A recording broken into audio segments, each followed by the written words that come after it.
Last year, my roommate moved out of the house we had been renting together for the past 4 years. By that time, both of us had gotten better jobs and were earning more, and the house we lived in wasn't the best. It was only a matter of time before one of us moved out to get their own place. After he moved out, though, I was able to use more of the space in the house and decided to stay there for another year or two. This incident happened during that time in early December. Our area was experiencing a week of severe snowstorms, and the office I worked at allowed us to work from home for a few days if we wanted to. Naturally, I chose to take the offer. I used my old roommate's bedroom as an office and worked throughout the day. At one point while I was working, there was a knock at the front door. I left the room to see who it was. Standing on the porch was a man in a heavy winter jacket. He didn't look like a worker or a delivery person, just an ordinary guy. I opened the door, and a rush of snow and wind blew in. "How can I help you?" I asked. The man smiled and apologized for disturbing me, then explained his situation. He said his car had gotten stuck in the snow right by the side of the road next to my house, and he didn't have a phone with him. He asked if he could borrow mine. I was a bit skeptical, so I told him to give me a moment and closed the door. I went to the other side of the house and looked out the window at the road where he claimed to be stuck. There was indeed a small sub that looked like it had slid into the curb and was stuck in the snowbank. Feeling more confident that he wasn't lying, I grabbed a jacket and put on some shoes before heading back to the front door. I was still cautious, so I stood on the porch with him as he used my phone to call his brother. This way, if he tried to run off with my phone, I could intervene. After a short call, the man handed my phone back, thanked me, and walked away. I went back inside and checked the window, seeing him get into his car. Thinking everything was settled, I returned to the office to continue working. Around 7 p.m. I decided I had done enough for the day and took the rest of the evening off. It was then that I remembered the man in his car. Curious, I went to check, and I was surprised to see that the car was still there, with the man moving around inside. It had been almost 3 hours, and I wondered why he was still there. Maybe he was waiting for his brother to finish work, I thought. I didn't know. I went to the kitchen, made some dinner, and sat down to watch TV. I stayed up until about 9:30, then went upstairs to shower and get ready for bed. I turned on the water and stepped into the shower, but a few minutes in, there was a sudden and loud banging on the front door. It was harsh and abrupt, startling me so badly that I froze for a moment. The banging was so intense that it shook the walls, and even from across the house I could tell it was coming from the front door. Whoever it was hit the door repeatedly, and I could even hear them aggressively shaking the door handle. The chaos was overwhelming, and I struggled to figure out what to do. I turned off the shower, got dressed quickly, and walked down the upstairs hallway. As soon as I did, everything went silent. There were no more sounds, only the wind howling outside. The eerie stillness set in, and I slowly made my way downstairs. When I reached the front door, there was nobody there. I ran to the window and saw that the car was still there, but the man was no longer inside. Confused and unsure what to make of it, I called the police. When they arrived, they found multiple sets of footprints in the snow, but they were partially covered by the storm. They took down the car's license plate and found a photo of the owner. From what I could tell, it was the same man I had helped earlier. In the days that followed, they waited for him to turn up, but as far as I know, he never did. It's unsettling to think about what could have happened that night. Was it the same man desperately trying to get in, or someone else with a more sinister intent? Most people believe he was running from something and needed help, but what happened afterward is still a mystery. Where he is now and what he was running from are just a few of the many unanswered questions from that night.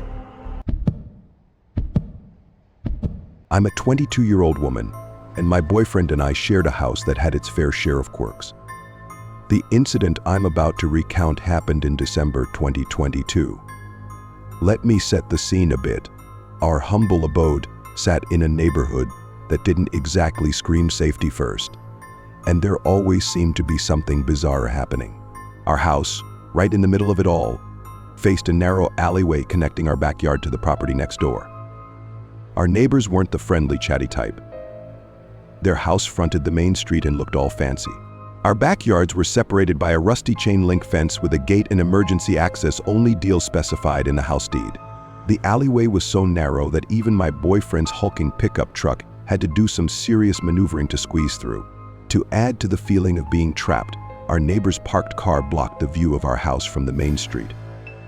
Now onto that chilly December night.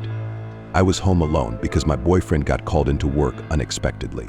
It was around 10 p.m. when I decided to order some late-night takeout from Applebee's. I know pretty late for takeout, but I had no idea my boyfriend would be gone for so long. Little did I know I was in for the scare of my life. I cozied up with my food, ready to binge some TV, when I got a notification from the motion sensor camera in our backyard. At first, I brushed it off, thinking our neighbors might be up to something.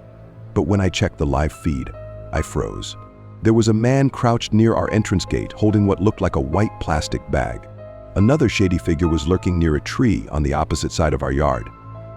Panic gripped me as I called my boyfriend, telling him about the intruders. He urged me to stay calm, turn off the lights, and quiet our barking dogs. I grabbed the pups and hid in the closet, too shaken to call 911 myself, so my boyfriend did it for me. I left the lights on, not wanting to alert anyone outside that I knew they were there. From my hiding spot, I kept a vigilant eye on the live camera feed, praying I wouldn't see them again. Eventually, the figures disappeared from view. I replayed the footage, heart pounding, and noticed something even more chilling. They had entered our neighbor's driveway, slipped through the gate, and expertly avoided triggering the camera until they approached our bedroom window.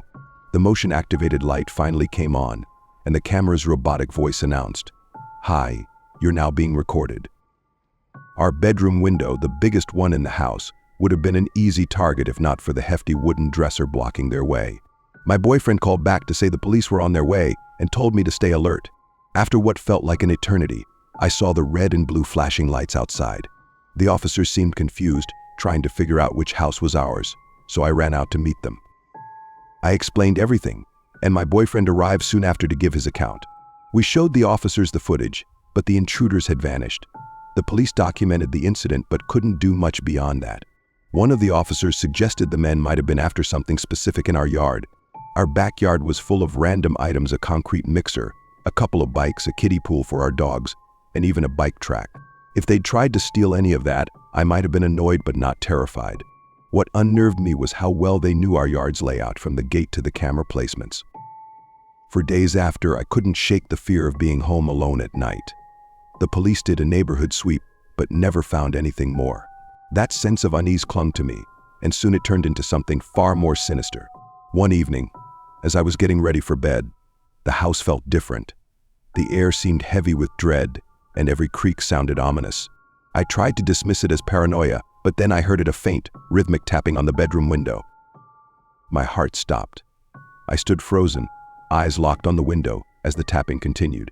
It was deliberate and unnerving, like a twisted lullaby. Slowly I reached for my phone, but fear paralyzed me. Just as I started dialing 911, the tapping ceased, and a shadow retreated.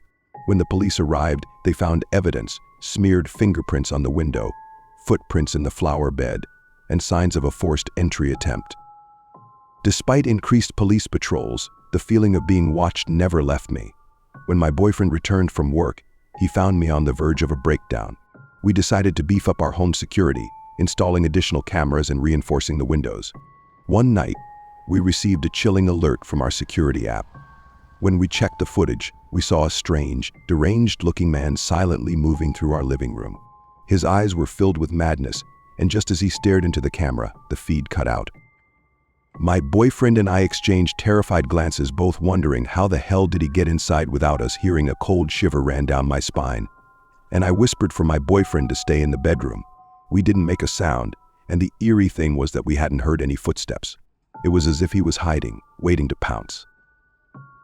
With trembling hands, we urgently called 911.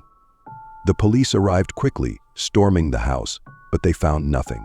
We showed them the footage, and this time they launched a full-scale investigation. Their findings were horrifying. The man had a violent criminal history, including a past murder. For reasons unknown, he had become fixated on our home. With the police's help, they eventually apprehended him. We were beyond relieved but couldn't bear to stay in that house. We moved far away, hoping to leave behind the terror and malevolence that had haunted us. I'm a 36-year-old guy living in a ground-floor flat in a quiet seaside town in England with my girlfriend. The eerie incident I'm about to share happened on a Saturday night when I was all alone, and it still gives me chills. It was around 10:30 p.m., and I was watching some YouTube videos, contemplating playing a game on my laptop. I had no inkling that the night would take such a terrifying turn. My girlfriend had gone out with a couple of friends she hadn't seen in ages, and I decided to stay up late, waiting for her to return safely. Little did I know that safety would soon become a distant memory. As I was engrossed in my online entertainment, an unusual sound broke the silence. The handle of my front door started rattling as if someone was determined to barge in. Panic coursed through me. My girlfriend wasn't due back until closer to midnight, and unexpected late-night disturbances were far from ordinary.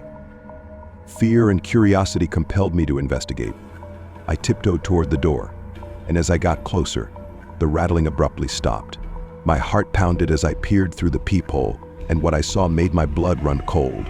A man stood there with his back to me, hunched over as if lost in despair. The dimly lit hallway added an eerie aura to the already unsettling scene. I was torn between confronting the intruder and staying safe. Convinced it could be a simple mix-up or some intoxicated person who had lost his way, I quietly retreated, hoping he would realize his mistake and leave. However, about 30 minutes later, the same unsettling rattling echoed through the door. My nerves were frayed, and I sprang to my feet, determined to confront this relentless stranger. I flung the door open, ready to demand answers. The man's bewildered expression and sudden step back upon seeing me sent a chill down my spine. My voice quivered with a mix of fear and anger as I sternly warned, "I don't know who you are, but I caught you trying to open my door earlier. If you don't leave right now, I'm calling the police." He looked like a complete stranger, his tired, hollow eyes and solemn demeanor only deepening my unease. He retreated toward the entrance of our apartment building, disappearing into the shadows, his head buried in his hands. My heart pounded as I re-entered the flat, urgently telling him to just go home before slamming the door shut. Unsure whether to call the authorities, I texted my girlfriend, explaining the unnerving situation and asking her to call me when she was ready to come home. I wanted to make sure she wouldn't run into the mysterious man outside. As I anxiously waited for her call, I kept a watchful eye on the empty entryway and stairwell. The night remained eerily quiet, and I didn't see the stranger again. When it was time to pick up my girlfriend and her friends, she speculated that the man might have been a lost, possibly tipsy soul searching for a friend's residence. Though her theory made sense, a lingering sense of unease stayed with me. I couldn't shake the thought that his intentions might have been more sinister. The following day, I spoke to some neighbors, hoping to learn more about the mysterious intruder. It turned out that a few of them had seen the man lurking around before, behaving strangely and making everyone uneasy. No one had any idea about his intentions or what he was really up to. In response to the unsettling experience, we decided to fortify the security around our flat. We installed sturdier locks and double-checked all the windows to ensure our safety. My girlfriend and I stayed vigilant, watching for any signs of the enigmatic man, but he never reappeared. The memory of that spine-tingling night still lingers, leaving us to wonder if we'll ever uncover the truth about the man who invaded our tranquility that fateful evening. I'm a truck driver for a moving company on the East Coast. We specialize in cross-country moving, typically transporting people to the far West Coast. These trips can take anywhere from 20 to 40 hours, depending on the locations. My job was solely driving. I didn't handle any of the packing or loading. So my work was 100% about picking up or dropping off the trailer at houses. I'd been working with this company for almost 4 years at the time. This job was supposed to be like any other. I arrived at the pickup address, and the trailer was loaded up with the customer's belongings. This trip was a 30-hour drive in total, with 2 or 3 short rest stops along the way. The hardest parts to drive through are the Midwestern states, especially Iowa and Nebraska. There's absolutely nothing there, just long, dead roads surrounded by endless fields of grass. It's incredibly boring and makes the drive exhausting. As I crossed from Iowa into Nebraska, the sun had just set. I had been driving for about 20 hours, and even though I'd taken a short break a couple of states back, I was ready for another. My eyes were heavy, and I could feel the drowsiness creeping in. A few more miles down the road, I noticed something. A car was stopped on the side of my lane, headlights still on. The road was narrow, so I slowed down to pass carefully. As I did, I noticed steam coming from the exhaust. The car was still running and a man was leaning against the driver's door, looking directly at me. I passed by and gave him a nod, but as I drove further, I saw him get back into his car. It was strange for someone to be sitting on the side of an empty road with a running vehicle. He didn't look like he was in distress. He looked like he was waiting. I kept checking my mirrors, but eventually, his headlights disappeared behind me. The strangeness had jolted me more awake, but my eyes were still heavy. Just a mile or so later, I saw another car, this one sideways in the middle of the road. As I got closer, I noticed a large box van parked on the side. The sight gave me a sinking feeling. I started easing on the brakes, but the car remained in the middle of the road, forcing me to come to a complete stop. I was about 20 yards away and could see multiple men standing along the road, with one man in front of the car. It didn't take a genius to figure out what was happening. With no better options, I started slowly moving the truck backward. The men stood there with a chilling confidence, and then I saw headlights behind me as another car pulled up, blocking my way out. A man got out and sprinted toward the back of my trailer. At the same time, all the men in front began running at me. My mind went blank, and adrenaline took over. I slammed on the gas. As I did, I heard a loud pop at the back of the trailer, and the doors swung open. The men in front yelled and tried to block my path, but when they saw I wasn't stopping, they dove to the side. I rammed straight into the car, blocking the road, pushing it aside and destroying it. I heard gunshots in the distance, but luckily none of them hit me. Cargo from the trailer spilled out as I drove for another 5 miles before I was able to call the police and meet an officer on the road. The whole situation turned into a complete mess, but it turned out to be much more than just a random attack and attempted robbery. When the police arrived at the scene, the car I'd smashed was left behind, too damaged to drive. They used it to track down one of the attackers, who eventually gave up information on the others. It turned out that the group had intel on the wealthy homeowners I was moving belongings for. Their plan was to stop me, steal everything using the box van, and make a clean getaway. They never disclosed what they intended to do with me after robbing the truck, but it's not hard to imagine that it would have been easier for them to not leave any loose ends. I'm an Uber driver, mainly working in a large suburb outside Las Vegas. The city can be a bit sketchy at times, but this suburb is known for being a nicer area, so I never found myself worrying too much. Sure, I'd get some weird people occasionally, but they were usually just drunk, high, or otherwise intoxicated. I had worked for a few months with no issues and actually found myself enjoying the job. One night, I was working during my usual hours between 6 and 10 p.m. It was one of those nights where I was getting a lot of rides and making good money. When 10 came around, I decided to keep going and make as much as I could. The very next ride request after 10 was from someone 18 minutes away at an undefined location. This wasn't out of the ordinary. It usually just meant they were on the side of a road or outside a place that wasn't marked on the map. I zoomed in and saw the pickup spot was near a storage garage. I began driving, and when I was about 5 minutes away, I got a call from the customer. "I'm going to be late. I need you to wait a few minutes for me." "Thanks," he said quickly, sounding out of breath, like he had just run a mile. The man hung up right after, which was strange. I'd never had someone call to say they'd be late, but I didn't mind waiting a few minutes. If I canceled, he'd have to wait another 10 to 20 minutes for a new driver, and I was hoping he'd give me a little extra tip for being patient. When I arrived, I didn't see anyone outside, so I pulled into the storage garage parking lot and waited. After about 5 minutes, I saw a man in my rearview mirror walking quickly out of the storage building, holding a large duffel bag. When he got into my car, a nasty odor filled the cabin. He was also dripping with sweat, which was pretty gross. I had picked up people from the gym before, so it wasn't completely unfamiliar, but it never made for a pleasant experience. I tried not to make a face and greeted him, but he said nothing, so I just started driving. During the ride, the man held the duffel bag tightly on his lap and stared straight ahead without speaking. The silence and his demeanor made me feel really uncomfortable, so I chose not to make conversation either. After a 20-minute drive of awkward tension, we finally arrived at the destination, which was just a random street corner, not an address. Before I could even put the car in park, he hurried out and walked away without saying a word. I wasn't expecting any sort of tip at that point, which was disappointing enough to make me decide to call it quits for the night. During my drive home, I noticed that the awful smell lingered in my car, even when I rolled the windows down. It was so bad that I had to pull over and check if he had left something behind. When I opened the back door, I immediately noticed red spots on the seat. I'm no expert, but it looked like blood. I called the police, and after they arrived and inspected the car, they confirmed that it was blood, and there was a significant amount of it. We tried to track the Uber account, and the next day they even contacted the storage facility, but they had no luck identifying the man.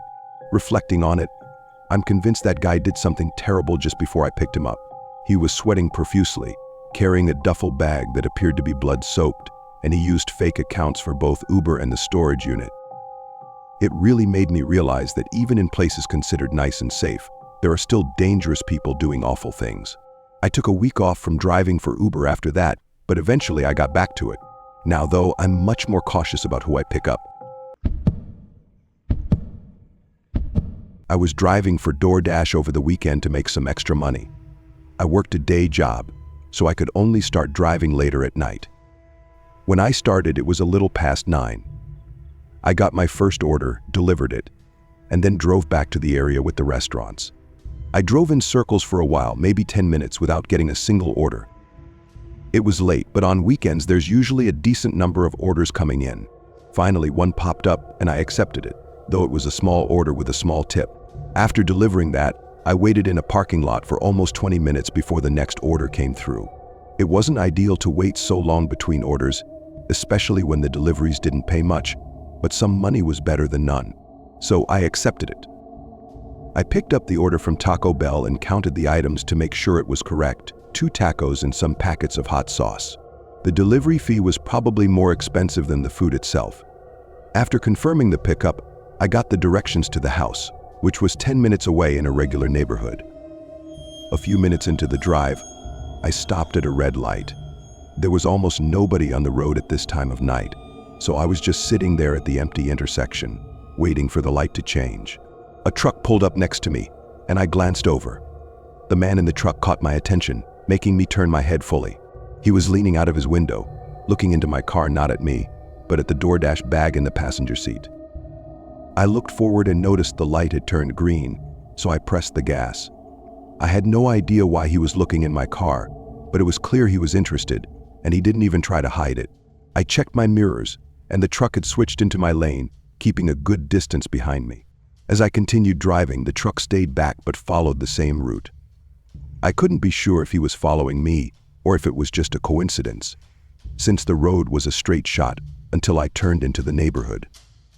When I finally turned into the neighborhood, I anxiously watched my mirrors, hoping the truck would keep going. But after about 10 seconds, he turned in behind me.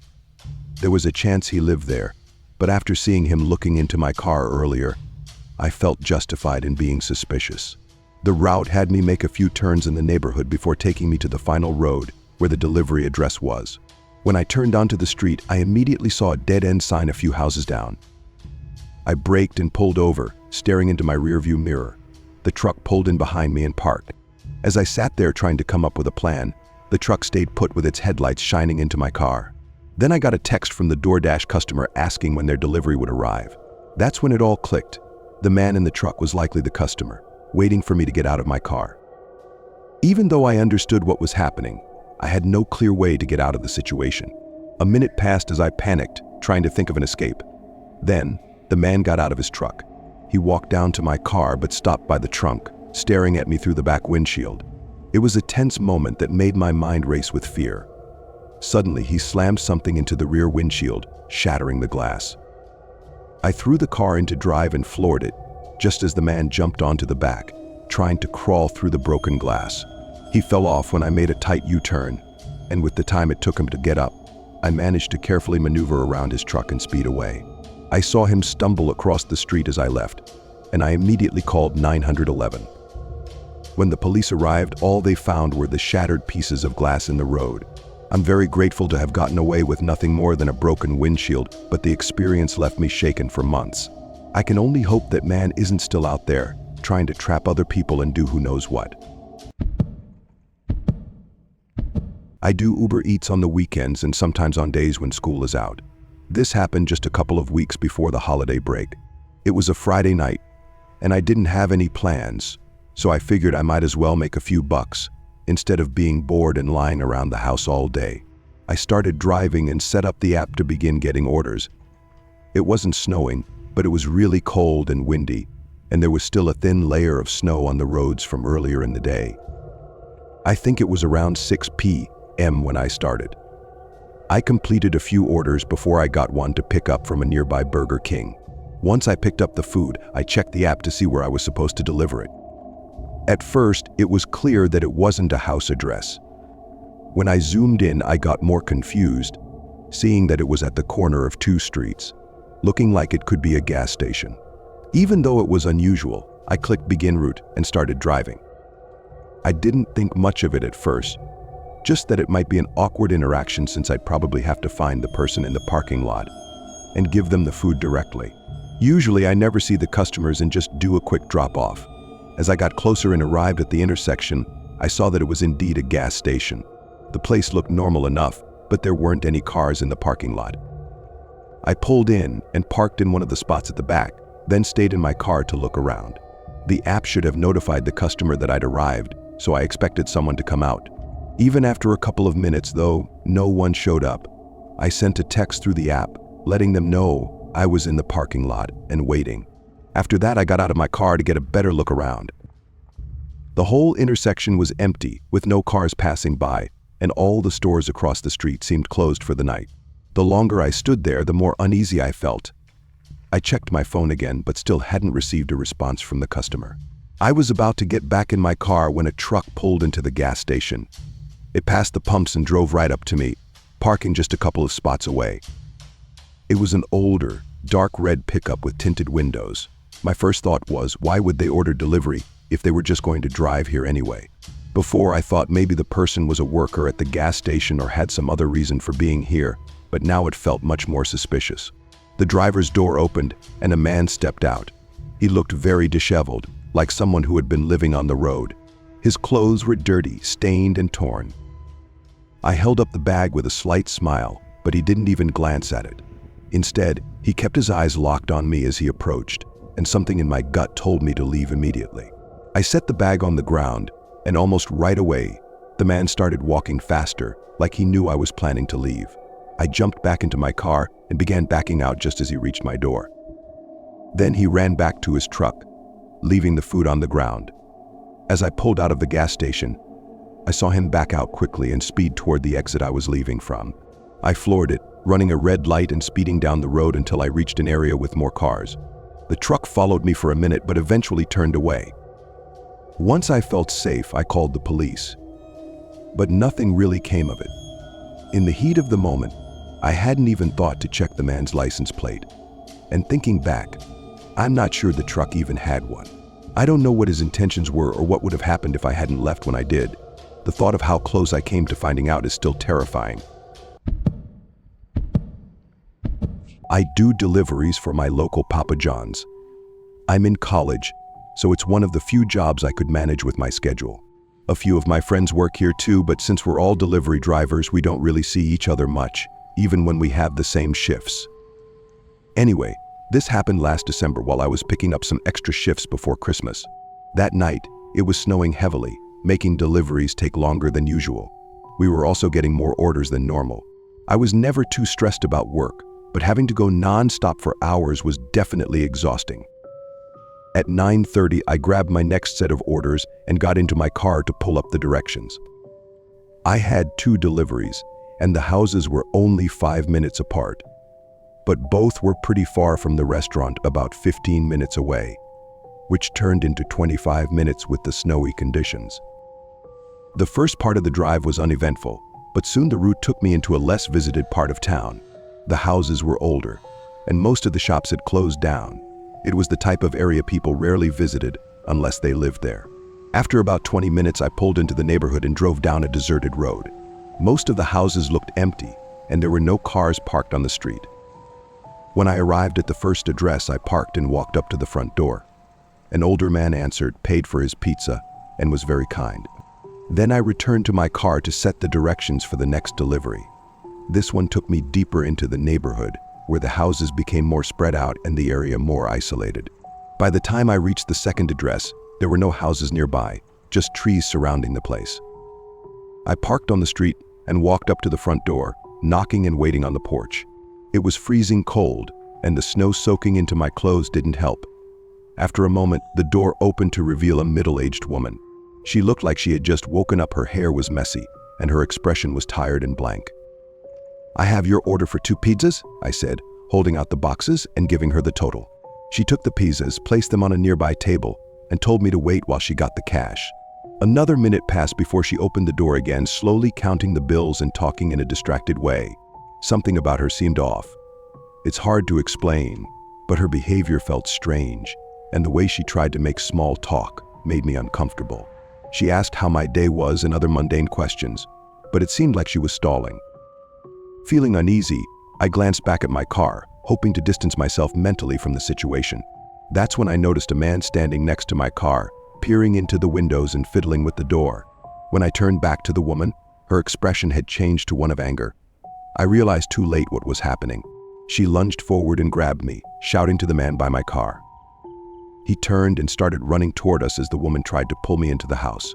I broke free and pushed her away, then took off running into the trees. The man chased me, and I could hear his footsteps crunching in the snow behind me. I sprinted through the forest, my heart pounding, until his footsteps finally faded. After a couple of minutes, I stopped to catch my breath. Fortunately, the moonlight was bright enough to guide me back to one of the neighborhood streets. Once I had cell service, I called 911. After waiting in the cold for about 10 minutes, an officer arrived. Another patrol car went to the house and caught the man in the act of trying to break into my car. To keep it short, the police determined the couple likely wanted to rob my vehicle because they were desperate for money. The woman was distracting me so the man could steal from my car unnoticed. Since I saw what he was doing, it's unclear what they would have done if I hadn't escaped. Maybe they would have let me go, but knowing I'd report them makes that unlikely. I'm just grateful I got away unharmed and that they were arrested before they could try this on anyone else. This happened just last winter in early February. I was driving to my next DoorDash order. I was a bit tired as I'd been driving for the past 4 hours, and it was almost 12 a.m. After this delivery, I was definitely calling it a night and heading home, since I was worried about getting too sleepy on the road, especially with all the ice and snow. I was driving down a fairly empty side road that connected 2 main towns in our city. There was a 5-mile stretch with nothing, no buildings, houses, or places to stop. As I was driving through that section, I don't know exactly what happened, but a wave of fatigue suddenly hit me, making me lose focus for just a few seconds.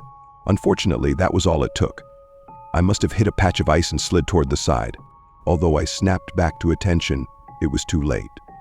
I tried to steer back onto the road, but the car just slid straight off and into the small ditch between the road and the woods. The crash wasn't too bad, since the snow cushioned the impact, but it still left me shaky. I quickly realized that getting out of the ditch was going to be impossible. My car was stuck on the incline and buried in thick snow. I didn't even bother getting out to inspect the damage, though I did try maneuvering the car to get some traction. If anything, I just made it worse. While I was trying to figure out what to do, I noticed headlights down the road. At first, I thought it was just another car passing by, but after a few moments, it became clear that the vehicle wasn't moving. Someone had parked down the road with their headlights on, which was unsettling, given how deserted the area was.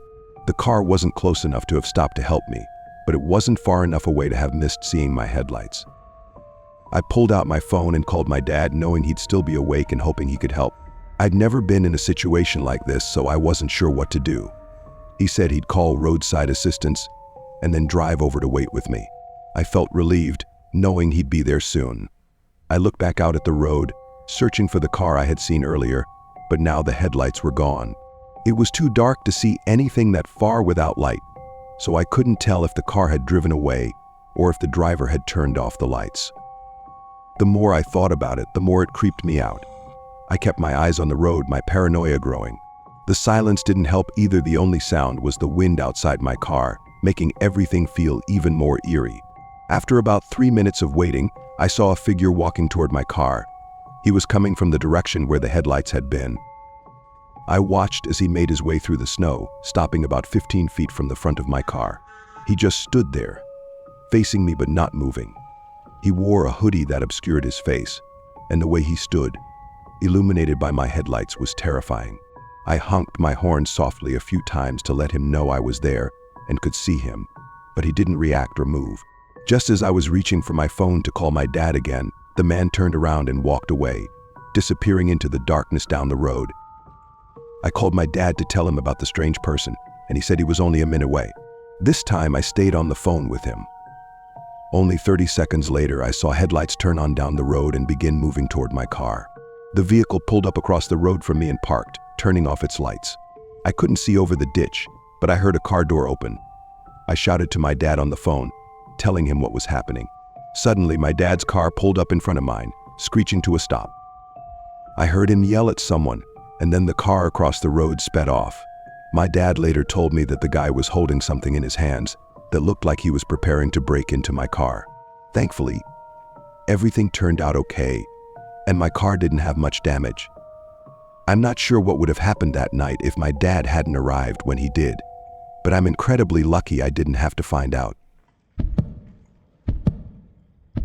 I was visiting my family for the holidays last year. They live 15 hours away, and I usually try to tough it out in one long drive. But this year, snow had come early and made driving much slower, so I was prepared to stop at a hotel somewhere along the way. I didn't book anything in advance since I wasn't sure how far I'd get before needing to stop. My plan was to pull into a hotel and see if they had a room available. When I left, it was barely snowing, but the farther I drove, the heavier the snowfall became. The roads were still clear, but everyone was driving cautiously and slowly. Around 8 hours into the drive, I still hadn't made it halfway. I was frustrated. It was already 9 p.m., and the journey was taking far longer than I expected. I should have been over halfway there by that point, but now I felt I had to keep going so that tomorrow's drive wouldn't be even longer. The snow had let up a little, but it had still accumulated on the roads, and there were no plow trucks in sight. I drove as long as I could, finally making it to midnight before deciding I'd had enough and needed to sleep. I took the next exit and pulled into the parking lot of a small motel. It was a long, one-story building with about 10 rooms. As expected, it wasn't the nicest place. The exterior looked old, and the lights on the sign were dim and partially burnt out. I parked near the rooms and walked to the main entrance. Inside, there was a small room with a front desk, but a sign propped up on the counter read, "Be back in 15, with a little picture of a coffee cup. The odds of arriving while the worker was on a break just felt like another instance of my bad luck on this drive. Frustrated, I walked back to my car. As I scanned the parking lot, I noticed something unsettling that I hadn't before. It was completely empty. I stood there in the cold for a minute, looking around. There wasn't a single car, and from the looks of the fresh snow, it didn't seem like any cars had been there all night. I got back into my car and turned on the heat, trying to warm up while I waited. Seeing no cars and nobody at the front desk made me question whether the sign really meant someone was on a break. There weren't any places nearby within 15 minutes, so I had no idea where they could have gone if they had driven off. Exhausted and unsure what to do, I leaned back in my seat and ended up dozing off. When I woke up, a few hours must have passed. The snow was now coming down heavily, and the wind was making my car sway. I sat up and glanced at the motel entrance, but I was immediately startled when I made eye contact with a man peering in through my window. I jolted back as he stepped away and yelled something toward the parking lot. I turned and saw a truck parked across the lot. Another man got out from the driver's side and began walking over. He joined the first man and started circling my car, trying all the door handles. Panicking, I snapped out of it and put my car in reverse, but the wheels spun uselessly in the snow. The men began moving faster, one of them shouting to the other to break the back window. I desperately tried to get traction, rocking the car back and forth. Suddenly, the back window shattered, and one of the men reached in to grab the door handle. Just as he was halfway in, I finally got traction and managed to spin the car around. The man fell out, and the other one ran to get back in his truck, trying to follow me. I sped out of the parking lot and back onto the road, but they didn't end up following me for long. Looking back, I realize I shouldn't have let myself fall asleep in that parking lot, especially in the middle of nowhere. It wasn't entirely my fault, but I still blame myself for not being more cautious. Whatever those men had planned could have been anything. They were clearly prepared, and it almost seemed like they knew that this motel parking lot was an easy place to target people. What their intentions were, I'll probably never know. For the past couple of years, I've worked for Uber Eats during winter break. College lets out for a whole month, and Uber Eats is the easiest work to do without having to go through job interviews and all that hassle. Besides, I didn't work during the school year, so this was a simple way to make some money over the holidays. It was a few weeks before Christmas when this happened. That night, it was snowing pretty heavily, but I couldn't be picky about which days to work, since I only had a limited amount of time to earn enough money to last until the next break. I borrowed my dad's pickup truck and started driving.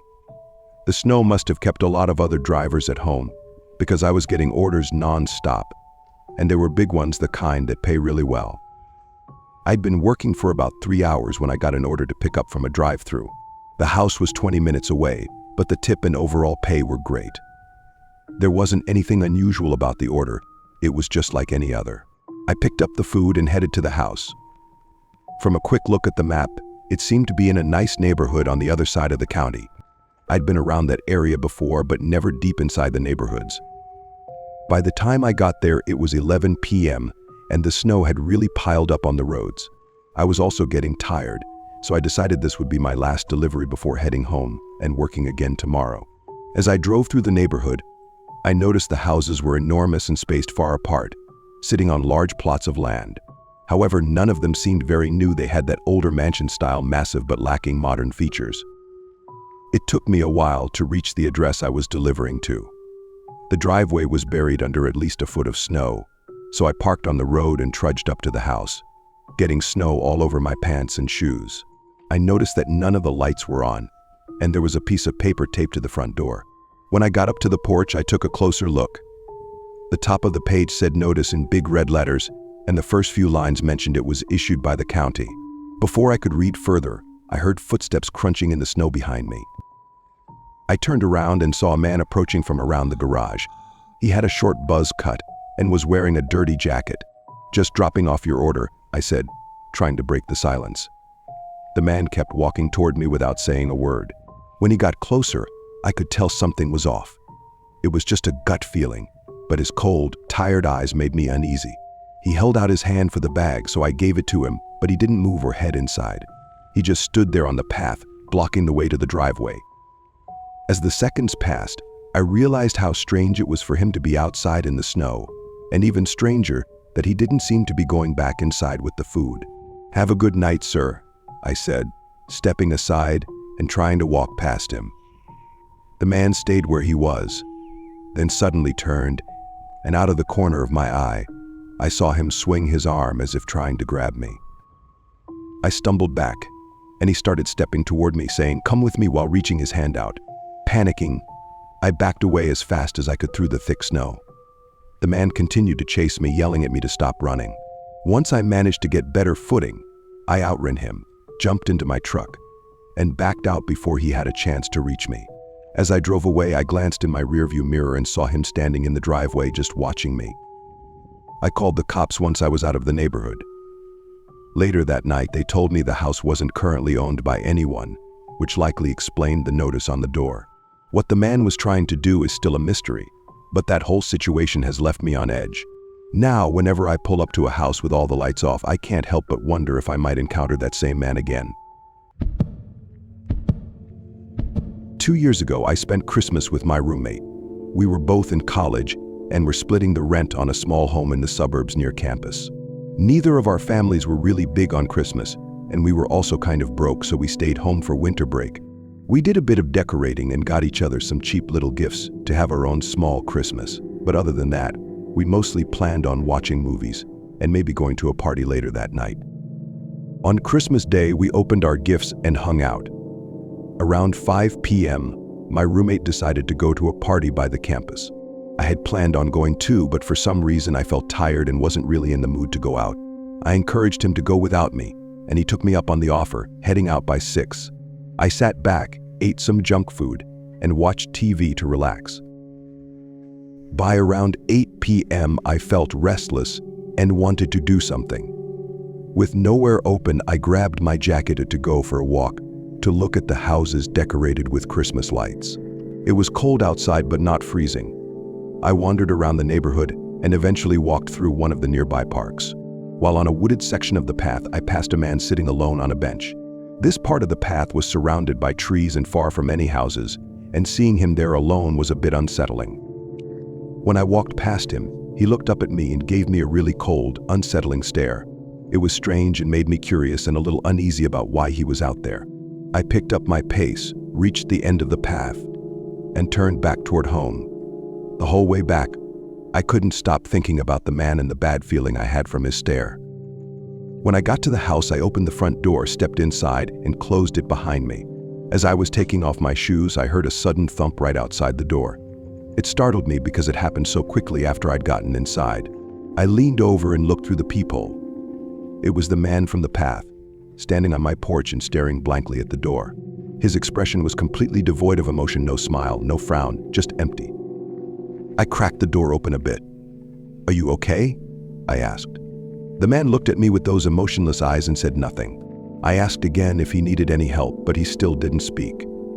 Feeling increasingly uneasy, I closed the door and went back to the peephole. The man stood there for at least a minute before he walked off to the side, out of my view. I glanced over at the window and realized the curtains were open, giving the man a clear view into my house. For some reason, I felt paralyzed with fear and didn't want him to see me move to close the curtains. He could only see the Christmas tree and the couch from that angle, but it was still deeply unnerving to know he was looking into my home. As I stood there trying to think of what to do, a dull thud came from outside the window. I quickly stepped back and saw the man slamming a large rock against the glass. His eyes remained glazed over and emotionless, which made the situation even more terrifying. I ran and locked myself in a room, dialing 911 as I heard him continue to hit the window. After a few strikes, there was a pause, and then he started banging on the front door. This went on for what felt like an eternity before everything went quiet. When the police arrived, the man was gone, but there were several cracks in the window, and the front door had chunks of wood broken off, lying on the ground. The police thought it was probably an intoxicated person, based on the information I gave them, and that he likely had no specific reason to target me.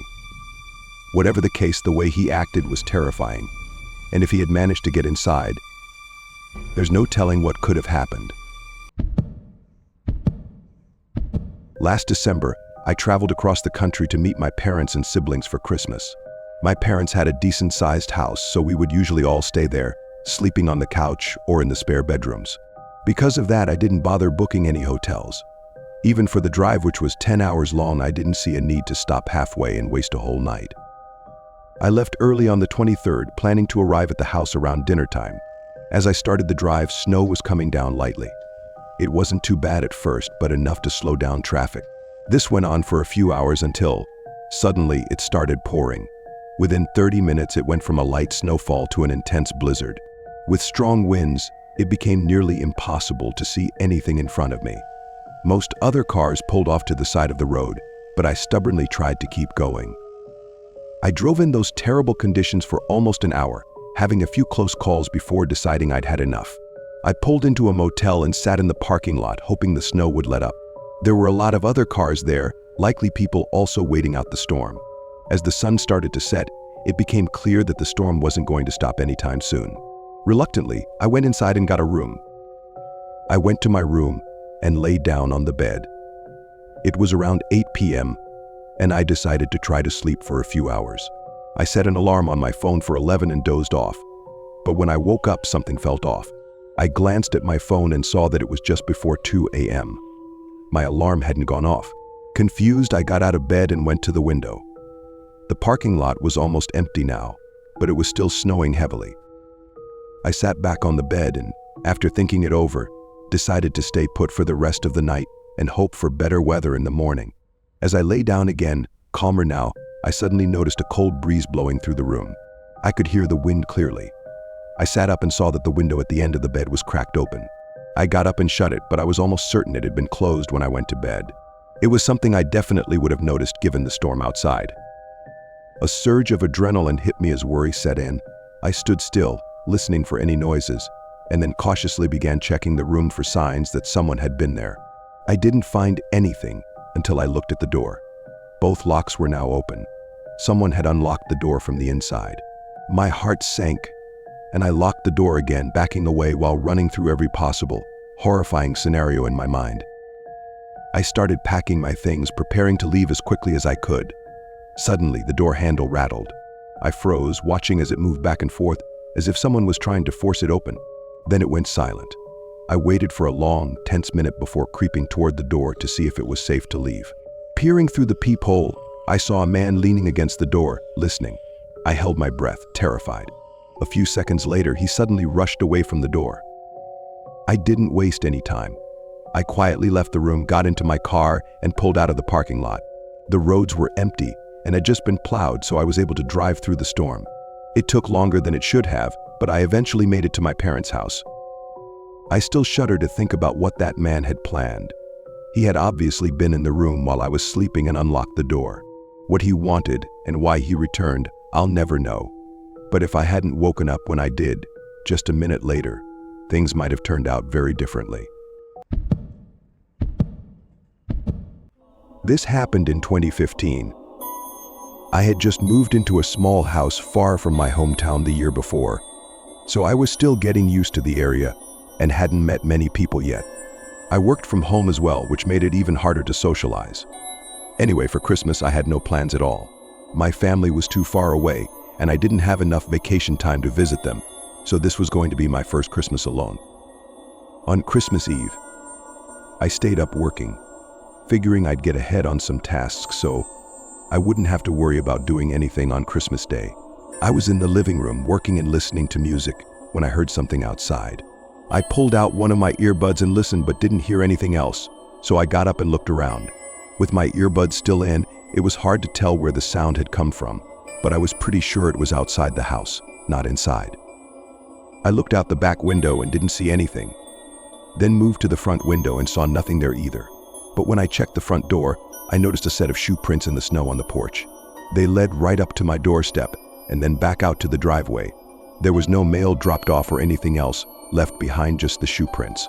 It was unsettling, and I felt anxious not knowing why anyone would come up to my doorstep at 11 p.m. on Christmas Eve. I made sure the door was locked and went back to work, then went to bed soon after. Waking up on Christmas morning felt strange, like it was just another day. I brewed a cup of coffee and sat in my chair to watch TV. I think I spent the entire morning watching shows and movies. I called my parents and talked to them for a bit, but that was about all I did. I thought about going out, but it was freezing and the wind was strong, so I stayed in all day. By 6 p.m. I realized I'd done nothing productive and made some dinner, planning to go to bed early. Then I heard something outside again. It was the sound of footsteps shuffling in the snow, coming toward the front door. I stayed silent, knowing nobody should be visiting. After a few moments, the footsteps resumed, this time walking away from the house. I checked and saw an almost identical scene to the night before, fresh shoe prints in the snow. Feeling unnerved, I forced myself to stay up later. I kept my eyes open until around 10 p.m., but I must have fallen asleep on the couch.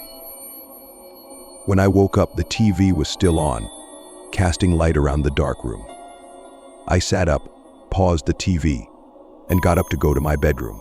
As I walked down the hallway, my eyes locked onto my bedroom door. It was open, but I knew I always kept it closed. I cautiously walked over and pushed it open wider, then flicked on the light. Wet shoe prints were scattered across the floor, leading to and from the window. In a complete state of shock, I spun around and turned on the hallway lights, noticing more shoe prints leading toward the living room. I followed them, and they stopped right outside the living room, as if the person had turned around after seeing me asleep on the couch. There were no other prints anywhere else in the house. The police did what they could, but honestly, they weren't much help. The theory is that the man had come by the previous 2 nights to see if I was home. When I didn't answer the door, he probably assumed I was away for the holidays. While it's likely he broke in to rob me, it's still incredibly disturbing, especially since I was home, sleeping, when it all happened. Whoever it was, though, they never came back. I parked and turned on my hazard lights, then got out. I double-checked that the bag had everything as I walked up the driveway. As I approached the porch, I noticed the front door was slightly ajar, not wide open, but enough to seem odd, especially considering it was snowing and cold. I assumed the door was left open so I could place the bag inside rather than leaving it out in the snow. When I reached the door, I pushed it open a little more and slid the bag into the house. Just as I pulled out my phone to take a picture for confirmation, I heard a woman's voice yell from across the house, asking if I was the delivery person dropping off her order. She sounded young, maybe in her early 20s. "Yeah, I put it right here in your doorway," I replied, not expecting a conversation. The woman responded immediately, asking if I could push the door open and bring the bag to her. It felt strange for her to invite me inside, but I pushed the door open a bit wider to see where she was. Beyond the entrance was a long hallway that led to what appeared to be the kitchen, and on the wall, I could clearly see the shadow of a woman standing just around the corner. "Oh, where do you want me to bring it?" I asked. There was a pause before she leaned half of her body around the corner, appearing at the end of the hallway. She gestured for me to come in, telling me to bring the bag over to her. However, as she retreated around the corner, I noticed that the shadow on the wall hadn't moved with her. It was someone else's shadow, standing still and hidden somewhere near her. A chill ran through me as I realized this, and I felt my heart start to race. I set the bag down quietly and backed away slowly before turning and rushing to my car. Once inside, I fumbled to start the engine and glanced back at the house. In the front window, I saw a large man step forward and watch as I drove off. I stopped at a nearby gas station to catch my breath and process what had just happened. It seemed obvious that it was some kind of setup, but I knew the police wouldn't have much to go on besides my word.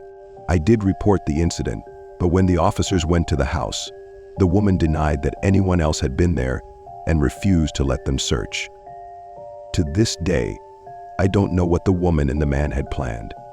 I can only imagine what might have happened if I hadn't thought twice about going inside. It was early December, and I was at home that night, spending my day off inside by the fireplace. It was way too cold and snowy for my liking.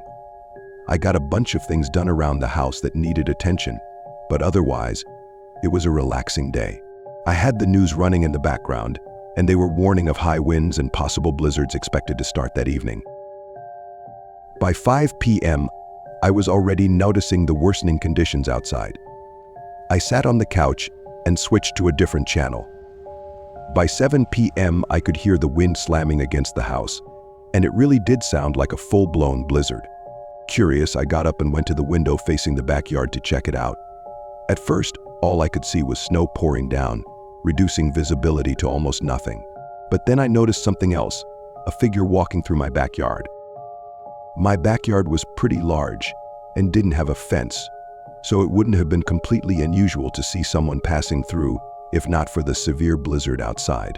The person was walking at a regular pace, heading toward the far end of my yard, until the snow and darkness swallowed any sight of them.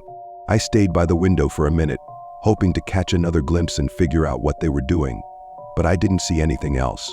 I felt concerned for them but couldn't understand why they'd be out in such weather. The end of my yard led to a road, but it wouldn't get them anywhere useful for miles, especially on foot.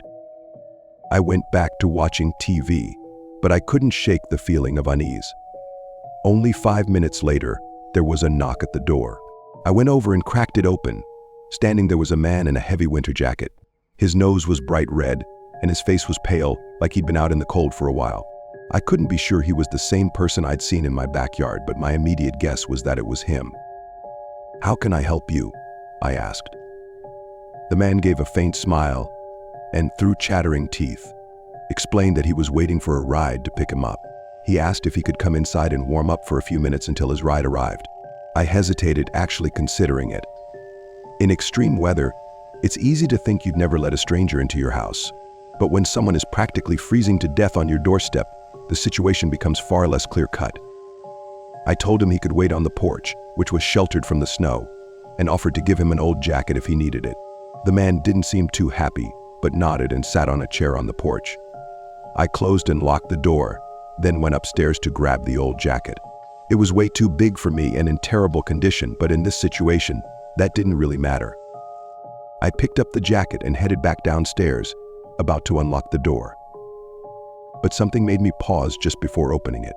I wasn't sure what, but I felt an instinctual sense of dread. I leaned over and looked through the peephole. The man was now standing right up against the door, his hand on the handle. as if he were ready to push it open the moment I unlocked it. My heart started racing. I took a few steps back and quietly pulled out my phone to call 911. As I whispered into the phone, I kept my eyes glued to the door, knowing what was waiting on the other side. Once the police said they were on their way, I cautiously looked out through the peephole again. The man was gone. He wasn't on the porch or anywhere in the front yard. It was as if he had vanished, like he knew I'd called for help. The police arrived, but there were no signs of the man, and nothing else was found that night. What he might have done if I had opened the door, I can't be sure of. I just hope he never comes back.